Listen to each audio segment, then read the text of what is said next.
परिचय। सौम्या, क्या तुम्हें पता है कि आज के तूफान से हमारे इलाके के कई पेड़ उखड़ गए हैं? हाँ विनीत, वो देखो, एक बहुत बड़ा पेड़ बीच में से टूट गया है।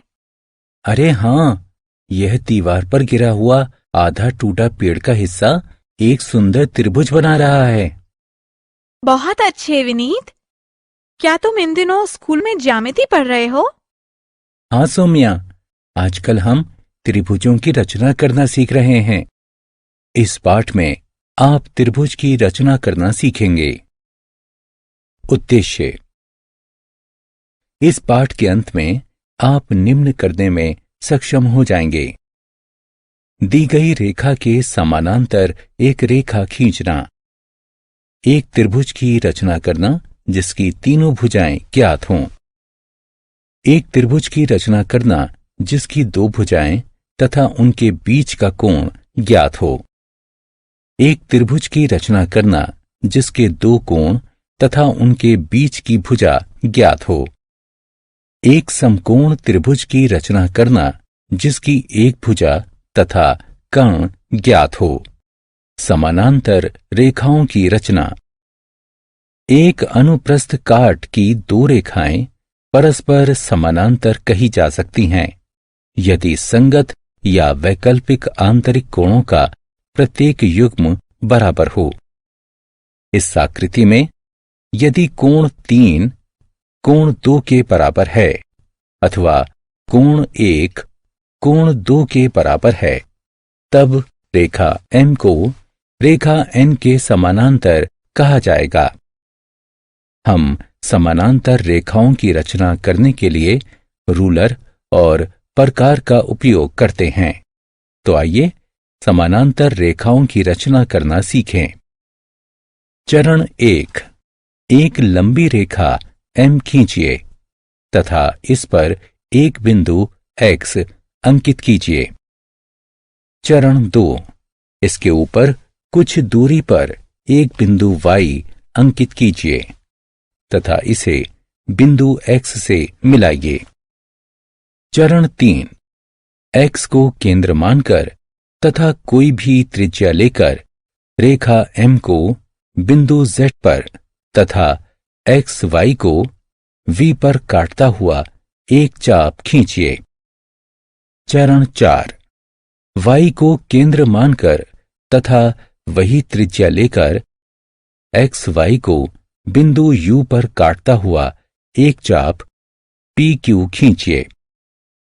चरण 5, प्रकार की सहायता से VZ को मापिए।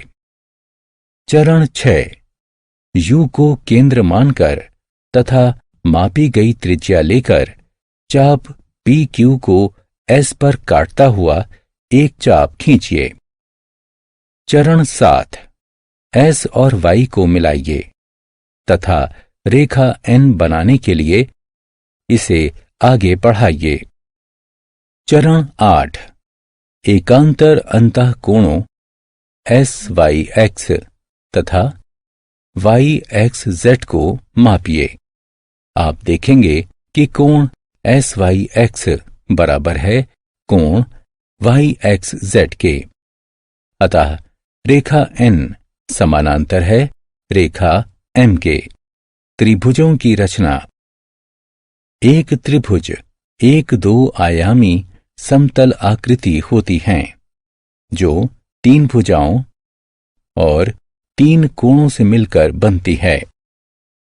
हम त्रिभुजों की रचना कर सकते हैं यदि हमें निम्नलिखित ज्ञात हो: 3 भुजाएं यानी साइड साइड साइड या SSS, 2 भुजाएं तथा उनके बीच का कोण यानी साइड एंगल साइड या SAS, 2 कोण तथा उनके बीच की भुजा यानी एंगल साइड एंगल या ASA, समकोण कर्ण तथा एक भुजा यानी राइट एंगल हाइपोटेनस साइड या RHS। आइए हम सभी 4 प्रकार के त्रिभुजों की रचना करना सीखते हैं। SSS कसौटी। आइए हम एक त्रिभुज खींचते हैं जिसकी तीनों भुजाएं रूलर और प्रकार की सहायता से 4 सेंटीमीटर, 5 सेंटीमीटर तथा 6 सेंटीमीटर मापी गई हैं। चरण 1, एक 5 सेंटीमीटर लंबा रेखाखंड खींचिए। चरण 2, P को केंद्र मानकर तथा एक 4 सेंटीमीटर की त्रिज्या लेकर एक चाप खींचिए। चरण 3, Q को केंद्र मानकर तथा एक 6 सेंटीमीटर की त्रिज्या लेकर पिछले चाप को बिंदु R पर काटते हुए एक अन्य चाप खींचिए। चरण 4, बिंदु R और P को मिलाइए, बिंदु R और Q को मिलाइए। 4 सेंटीमीटर, 5 सेंटीमीटर और 6 सेंटीमीटर भुजाओं वाला एक त्रिभुज तैयार हो जाता है। SAS कसौटी। आइए अब हम एक त्रिभुज खींचते हैं जिसकी 2 भुजाएं 4 सेंटीमीटर तथा 5 सेंटीमीटर लंबी हैं तथा अंतर्गत कोण 30 डिग्री का है। चरण 1, 5 सेंटीमीटर लंबा एक रेखाखंड खींचिए। चरण 2, Q को कोण का केंद्र मानकर 30 डिग्री मापिए तथा बिंदु S अंकित कीजिए। चरण 3, बिंदु Q और S को मिलाते हुए एक अर्धरेखा SQ खींचिए। चरण 4, Q को केंद्र मानते हुए तथा 4 सेंटीमीटर की त्रिज्या लेकर अर्धरेखा QS को बिंदु R पर काटते हुए एक चाप खींचिए। चरण 5, P तथा R को मिलाइए। 4 सेंटीमीटर तथा 5 सेंटीमीटर की 2 भुजाओं एवं 30 डिग्री के एक अंतर्गत कोण वाला एक त्रिभुज PQR तैयार हो जाता है। ASA कसौटी। आइए अब हम एक त्रिभुज की रचना करते हैं जिसके 2 कोणों की माप 40 डिग्री तथा 80 डिग्री है एवं उनके बीच की भुजा की माप 5 सेंटीमीटर है। चरण 1, 5 सेंटीमीटर लंबा एक रेखाखंड खींचिए। चरण 2, केंद्र के रूप में बिंदु Q को लेकर 40 डिग्री का कोण मापिए तथा बिंदु S अंकित कीजिए।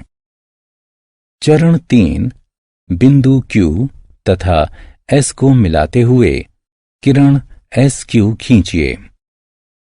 चरण 4, केंद्र के रूप में बिंदु P को लेकर 80 डिग्री का कोण मापिए तथा बिंदु T अंकित कीजिए। चरण 5, बिंदुओं T तथा P को मिलाते हुए अर्धरेखा TP खींचिए। चरण 6, किरणों SQ तथा TP के प्रतिच्छेदन बिंदु को R से अंकित कीजिए। 40 डिग्री तथा 80 डिग्री के 2 कोणों तथा उनके बीच की 5 सेंटीमीटर की भुजा वाला एक त्रिभुज PQR तैयार हो जाता है।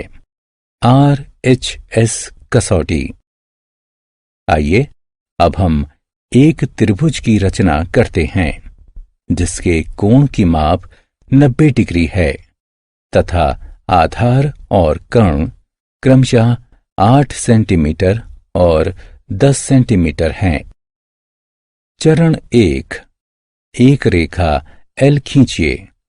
8 सेंटीमीटर लंबा एक रेखाखंड AB खींचिए।